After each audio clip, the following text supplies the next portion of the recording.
Welcome to Health Conscientious Entrepreneurs, where we uncover secrets to entrepreneurship, life, and healthy habits to achieve radiant health.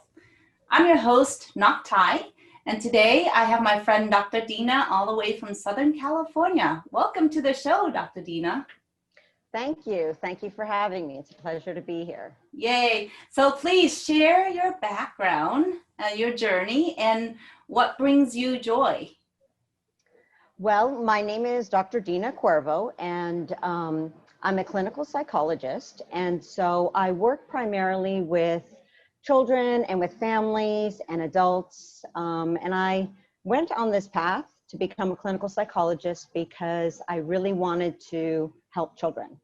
And really teens who were at risk and from underserved populations. I just saw that there was such a need. And so that's where my passion lies. Yeah. And then during my journey, also just getting a lot of experience working with trauma. And so that's an area that I really focus in as well. That's amazing. And so as part of the show, we were talking about entrepreneurs and such, but then, when we were chatting, I came to the realization, yes, entrepreneurs, we had children too. So, how do our children handle what's going on now? Because our parents, we're all at home, right? We're all working. Parents are working. Kids are at home doing their homework, and, they don't have social communication with their friends. So it's really hard for the children. So I thought, what, why don't we talk about the impact to the children and the parents and their relationship? Yes, we're seeing just such an enormous impact on children and adolescents right now since the pandemic has started. We've had a lot of children themselves Googling mental health services and kids as young as 11 contacting me themselves. Yeah, when you told me that, I'm like, oh my gosh, I never realized, I have a teenager too. And he's totally impacted, and we're trying to do things on the weekend with him, and he misses his friend, etc., etc. So how do you deal with that when a young child call you up? Well, when I'm dealing with children and teens, I always involve the parents because ultimately the parents are the ones that spend the most time with them. So I want parents to be empowered to support their children. And so when I'm working with the children and the teens, I try to help them just build different coping skills that they can use during this time. Because as adolescents, a huge part of that developmental phase is them asserting themselves, finding their identity and social groups. And that is what is really being impacted by the social distancing, is them not being able to have those friends. So ways that they're still able to connect with friends, even though we're under these restrictions. Yeah. And so my son has been turning to video games as like socialing with some of his peers. And I'm like, okay, this is way extreme. Too much video game, right? And I was like, it's not good, but I'm like trying to figure out how best can he social with people, because his other friends, they don't want to go out. So what tips are you giving to these youngsters on how to cope with what's going on? Well, one of the things too is that if they're able to have some predictability and structure in their day, because right now it's a little easier since the children have gone back to school. But even on the weekends, it's important to have that structure and predictability. Otherwise, it just feels like this endless amount of time and they're not able to see their friends during that time. So predictability, structure, and then in terms of connecting with their friends, trying to have either FaceTime on the phone, Zoom, any type of video chatting. But that is also difficult too, because the kids are spending all day in front of the screen already with Zoom. Yeah. So it does make it difficult, but there are other ways such as groups, where the kids are able to do something together. Once again, it's virtually, but it sometimes they just have to get a little bit more creative. Yeah, and we noticed in our family that we are dragging out like game boards, like Monopoly or Domino, Uno, or things like that to just like have like more family time together, and really making a conscientious effort to have this downtime together as a family. And I love that you mentioned that, because that is another recommendation that I give to families, Mhm. is to try to connect, have those meals together, play games, but really to be able to have that family time so the kids don't feel so isolated and Yeah, they still have that social support, yeah. and face-to-face time. Yeah. And I hear, I mean, it's been in people talking about it that right now there's a huge increase in divorce rate all of a sudden, more so than ever, more so of abuse at home and things like that, because now the family's all stuck together. It's just so, I mean, it's just so terrible, that we're not able to handle what's going on. Mhm. Yeah, unfortunately, that is something that we're seeing too, is higher rates of domestic violence, Mm-hmm. and that's because it's already there in the family or the household, but just now people aren't able to leave, so Mm-hmm. they don't have those breaks away from each other, Mm-hmm. and so emotions are heightened, they're feeling restricted, and then there's just ends up being more abuse or frequency of it, and that's really impactful for the children too, because whereas before they were able to at least have an escape and go to school Mm-hmm. and be able to be free from that for a while, but they don't have that anymore. Yeah, that's that's terrible. And like for us, like what do you suggest that we're doing? And we brought up the topic of spending more time together, right? Mhm. And talking, communicating to the kids, some structure. Is there anything else they can do in terms of like nutrition, eating right, and all that sort of stuff? Yes, there's definitely more things that they can do. Um, one thing that I really recommend is going outside into nature or getting some kind of movement, within the restrictions and their comfort level, but just being out of the house for a little while. It's really important for adults and for children, but I would say even on a daily basis to try to do that. Mm-hmm. For kids, it's really important to get movement. So getting them active in the house. There's so many free websites right now that offer different activities such as yoga for kids or relaxation activities. And those are things that they can do with parents and still in the home, and it's fun. Yeah. So that's really important. Also, nutrition, that's really important as well. Um, but also for people to be aware that if they were feeling, symptoms of depression or anxiety before, or had unresolved issues before that they kind of were pushing down, we're seeing that that's coming out and resurfacing right now, Mm-hmm. because people have a lot more downtime at home and they don't have those daily distractions to push things away.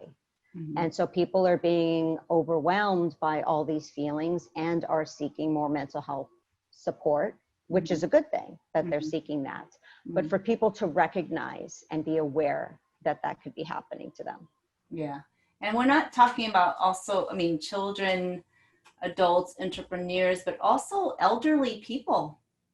I mean, I want to share a story that I went for a walk and I met this elderly lady in the area, and she was really, I mean, she was really down, and I asked her if everything was okay, and she's all of a sudden she started breaking down on me.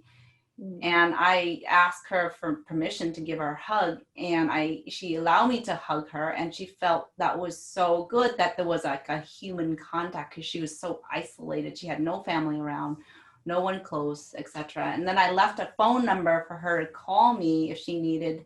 Then she called me that day and left me a message. Then I didn't hear from her for like weeks, and apparently she called me yesterday out of the blue again. And then this time I saw a missed call, and then I called her back.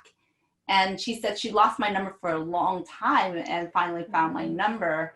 And so I chat with her for a bit, and she felt so much better just having someone who really care, right? Mhm. And someone who's like, that talks to her. So, I mean, for me, it's like that, just making a connection with her. And I'm telling her about, okay, well, when you feel better, I'm going to take you out on my convertible. We're going to drive around the area. And she was so happy. We almost did that for yesterday, but except the air quality is bad. But those are just some things that we can just connect with people on a different level. I think it's so important, not only children, parents, but also elderly people.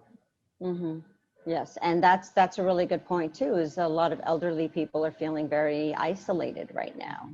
One recommendation would be for either elderly people or people who are single as well and don't have that much contact, is to volunteer and help kids. Right now, there's different, online programs to help kids with tutoring, because so many children right now are struggling in school and don't have that same support with their teachers. And so being able to connect that way and to be able to give back. Mm-hmm. Yeah, that's so important. And I think that's a great idea for elderly people to volunteer, because we always, elderly people, we have so much knowledge, right? I mean, even us, Mm-hmm. like, we go through our life experience with all the things that we go through, with all the knowledge and all the trauma and the life lessons, right? And Mm-hmm. these knowledge is all here. Like, how do we impart those knowledge to a younger generation that is probably going through similar journey as we are, and they just don't know what they don't know right now? How do we use these knowledge and these skill sets to improve somebody's life, like a young child's life? That's so important. Mm-hmm. Yeah. And it would be really helpful for both people that are involved, because once again, it's that social connection. And right now, even though there's social distancing, the social connection is so important and can really help somebody to be more resilient. Yeah, definitely. So is there any other things, do you have like any other things that you do that you would suggest for people right now that would be useful? Yes, I do, because right now, just with the pandemic, it's, unprecedented times, and it's this collective trauma that everybody's experiencing and the uncertainty of what's going to happen next. And so people's nervous systems can also be on higher alert and could be experiencing more stress right now. So it's really important to try to lower that stress through ways of different relaxation techniques or relaxation activities, like meditating or mindfulness activities. As I mentioned before, nature walks, but really doing something to try to calm the nervous system down and just try to recognize and be aware of what's happening with them. Mm-hmm. And not be so hard on ourselves, right? Or our children. Yes. Yeah. Yes, I'm glad that you mentioned that too, is to have appropriate expectations Mm-hmm. for yourself and for your children. Yeah. Some parents are still expecting their children to perform the same way they did pre-pandemic, and those expectations might be too high right now. Mm-hmm. Because the other piece is that learning is impacted by stress and by trauma. So all these changes that are happening to these children, Mm-hmm. it's likely going to impact their ability to learn, Mm-hmm. their ability to pay attention to the lessons, especially since it's over Zoom, and be able to retain the information and stay engaged, Mm-hmm. stay motivated. So all of that can really impact their experience with learning. So just having appropriate expectations Mm-hmm. and not being too hard on oneself. Yeah, it's true, because we do, and we're like, okay, what's going on? Why can't you retain, or why can't you remember that? And I feel like just being at home, like I was going to a 9 to 5 job before, there's structure. Like I take the BART, I go across the bay, and then I work certain hours, I come home. But since working from home, I'm working like crazy long hours, because I feel Mm-hmm. like I've saved on the commute, but now I end up sitting in front of the computer working longer hours. I'm skipping my lunch. I'm not going for my walk. I don't have any communication. And myself, I have to make sure that I remind myself to just get out, go get some tea, get things like that. So it's important that we allow ourselves those time to really, go for a walk or something like that. So what I need to Mhm. practice what I'm preaching. That's what, like the saying, doctors are the worst patients. It's just you don't follow your own advice sometimes. I know we were like trying to give people advice and we're trying to give people information, but we forget to look at, hey, I'm not even taking care of myself. How can I give Mhm. you these good advice if I'm like not even being aware or conscientious? Because what happens, I think, for a lot of us is we get into these habits, right? Yes. And the Yes. patterns of like these habits that we keep doing and doing, and it takes a long time to break these habits until you become conscientiously aware of what you're doing, you know, especially if your body's telling you, hey, I'm hungry, or you know, you need to drink some water or things like that, then you're like, oh, okay, I need to go listen to Mhm. what my body's telling me to do. Yes, it's about being aware, you know, Mm-hmm. really knowing what's happening with yourself, trying to be more aware of that, and the self-care, Mm-hmm. like you're talking about. It's very easy as we're working from home also to get just lost in our day. Mm-hmm. Before, when people would go to work, it's like, okay, when you leave work, there's a clear delineation between work and now home. Mm-hmm. But now it can just easily bleed into the other one, and then people don't have those same boundaries for Yeah. themselves. Yeah, and I can't believe that. I mean, we look at it, it's like it's March was when everything started, right? And Mm-hmm. now look at what month we're in. We're in September. I'm like, what happened? It's like totally this whole year for me, it just disappeared. Mm-hmm. It's Yeah. like, you know, the whole like, okay, what's happened and we don't know what's going to happen next when we're going to go back to work, etc. It's just been like, it's so I don't feel that this is it's going to be the last pandemic. It's going to be more things that's going to show up. So how do we as people, you know, be prepared and be ready for this shift, right? And I think that's so important, mentally Mm-hmm. and emotionally ready for that shift. Mm-hmm.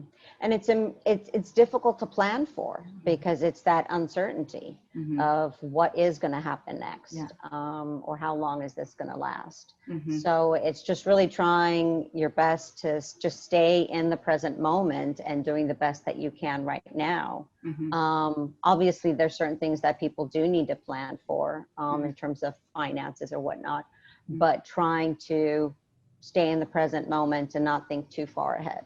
Mm-hmm. That's awesome. All right, so I got my special question for you that I ask all my expert. Are you ready? Sure. Okay.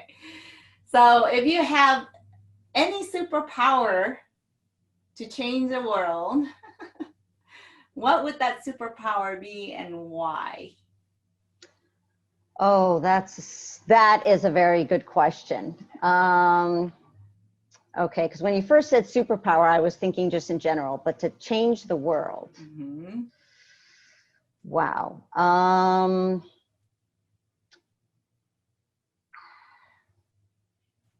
Part of me wants to say to read people's mind. Yeah. Isn't that awesome um, superpower? yes, because then if you're able to read their mind, then maybe you can tailor what you're doing to be able to affect change Mm-hmm. better.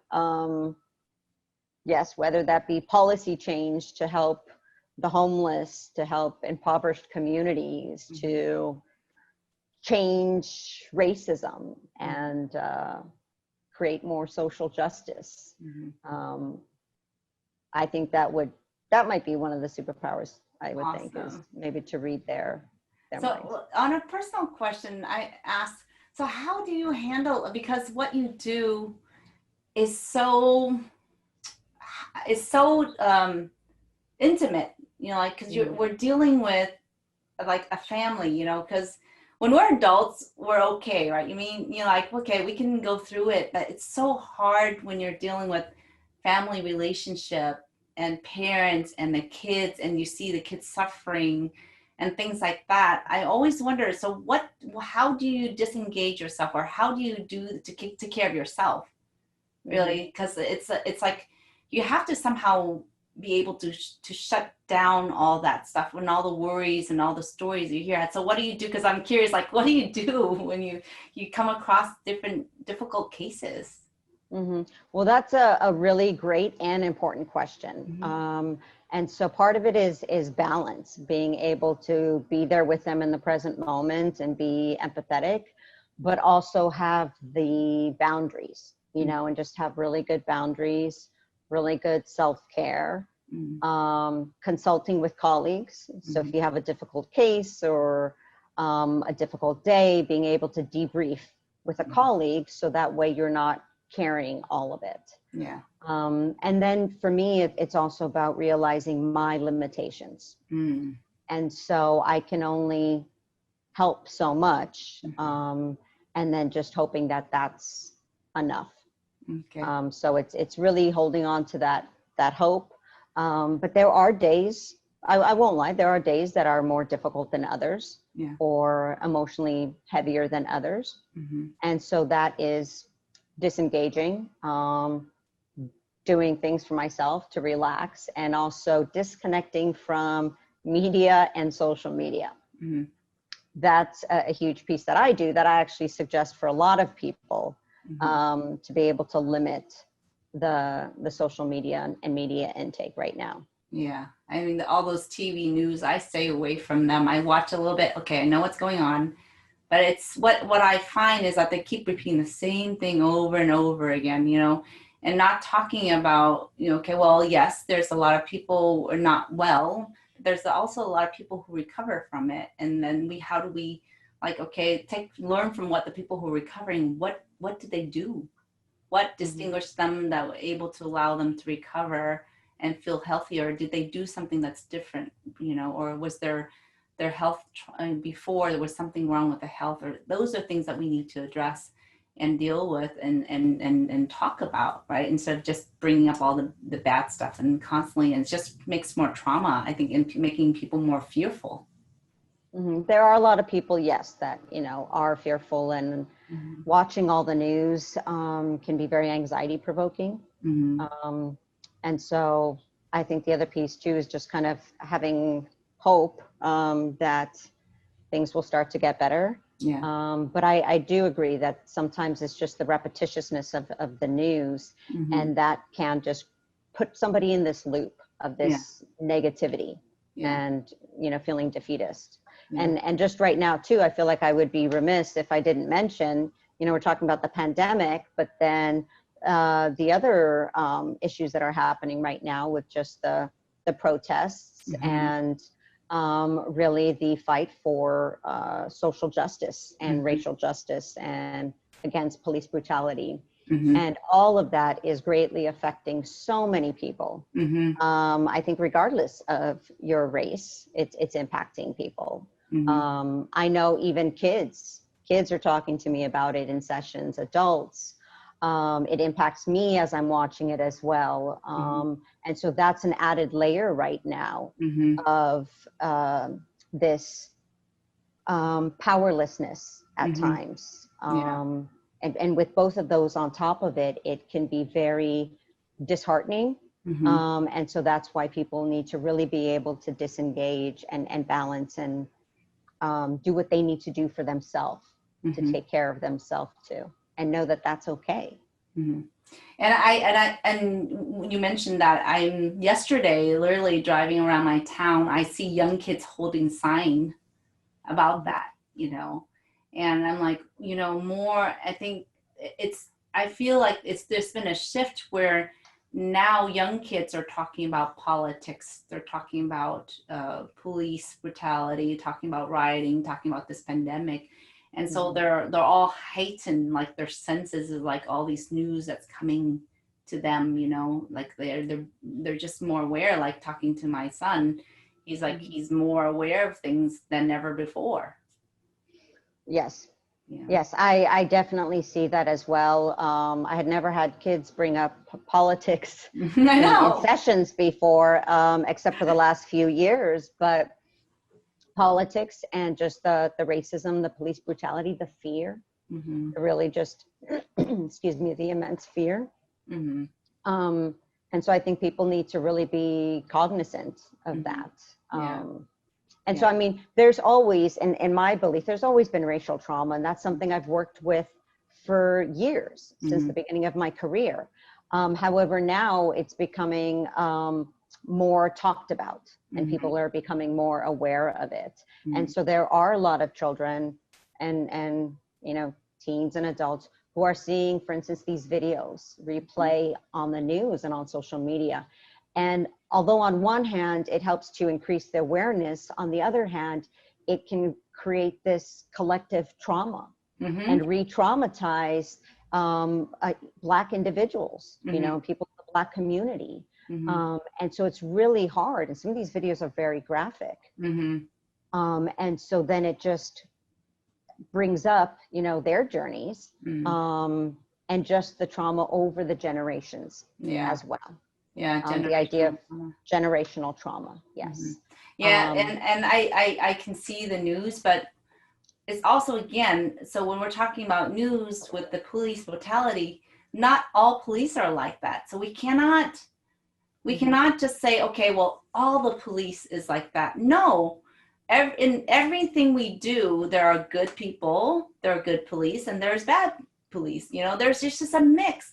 So we can't just throw it all and say, hey, everybody's bad, because we do need police. We do need them to protect us, right? We need them to put some order. So to say that, yes, everybody is bad, no, I don't believe that. We need to just really use our brain and to really analyze and distinguish between the news and the things that people are saying, and really looking at people as individual, as doing their own action, and not as a collective that everybody's bad, right? Yes, I agree with you. You know, just like you can't say, you know, all white individuals are this way, or all police are this way, because that's just really, you know, very black and white thinking, and that doesn't help, and that doesn't help a person's mental health. And I think it's important for people to be aware, though, for instance, for the Black community, the majority of them don't feel safe with police. So it's not saying that there aren't good police officers. It's just their experience of not feeling safe. Yeah. And so not knowing, you know, also how to distinguish this, you know, the helpful police officers from the ones that are not. Yeah. That feeling of safety is so important, you know, like that is like our fundamental life. It's like you have to feel like you can live in an environment that's safe, like no matter a relationship, just walking down the street or things like that. And if that is like, you know, if that's been pierced, the feeling of safety, then that's why we're on high alert all the time. Yes, I mean, you put that very well. I mean, it's just an innate need, a basic need. And so if a person's not feeling safe, then everything else can just fall to the waysides. So the piece of safety is just, it's crucial. Yeah. I think we can talk forever and ever on different topics. Yes, I would agree. Right. So I'm just so grateful that we made this connection. And that you know, I know that we're going to keep talking, because I think there's other summits that we're going to talk on about, you know, minority women and role models and stuff like that. So that's another summit we're going to be doing together. It'll be amazing and powerful. So how do we find you? What's the best way to contact you? So the best way to contact me is through the website, which is synergyetherapy.com. And then in there, we have a list of providers. You can find me in California, but I'm also licensed temporarily in New Jersey and Florida and New York. So that's the best way, or people can even just Google me, Dr. Dina Cuervo. And then I'll also provide a link in the summit for people to find you too. So, you know, if reaching out to you, and thank you for doing what you're doing. Thank you for impacting all the lives and impacting so many kids and family. And it's so important that we are doing what we're passionate about, right? And being impactful and intentional in our life. So, you know, and it's just rewarding that knowing that I am impacting lives through the things that I'm doing. and knowing that there are more people like yourself out there doing what you're doing.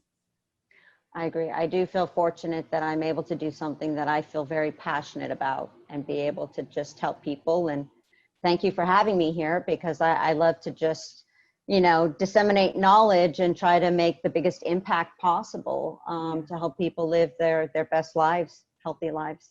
Yeah. And we all bring different things because we all have different experience and different knowledge and different, so whatever our life bring us, we bring that to the table and just share with people that are interested in listening, right? That's end of the day, it's like we share what we know. And if you're willing to open your mind to listen to it, that's the information's there. Mm-hmm. Yes, I agree. Thank you. I agree. Thank you.